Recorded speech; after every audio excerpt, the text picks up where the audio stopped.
Monday night, March 26th, a student returned to his dorm room in the Deerfield Residence Hall to find that someone had left a note containing racial and homophobic slurs and poured bleach into his dresser, ruining some of his clothes. Later that night, the student went to the parking lot and discovered his tires had been slashed and a bottle of bleach had been left behind his car. Since then, the Barry community has been buzzing with discussion of this hate crime, and now some student leaders have come forward to give their thoughts to Viking Fusion. I think people are really frustrated that we don't know who did it.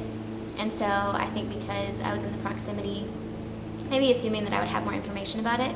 And so really, I think people are upset and they want to know. And so they are asking questions to try to get an idea of what happened. I think it opened everyone's eyes to say this is a real issue.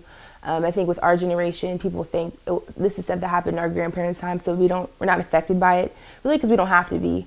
But when situations like this happens and it affects like your friend, the people you live with, it makes it more personal. The fact that this happened here and it was so relevant to our lives as students made it even more so an impact on my individual perspective on, I guess, hate crimes in general, that they are so local. All three of the leaders are unanimous in the belief that awareness and conversation of what happened is the best preventative measure. And a lot of people, unfortunately, have that ideology that if I don't talk about racism, if I don't talk about hate crimes, they don't happen. And clearly, that's not the case.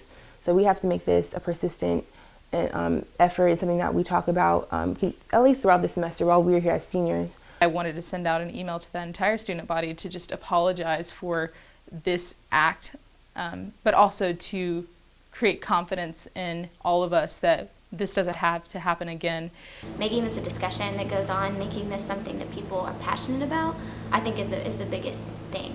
That they know that this does not represent by any way the feelings of the Barry community at large. Although the perpetrator still hasn't been identified, administrators have encouraged anyone with any information to speak up. For Viking Fusion, I'm Josh Hayes.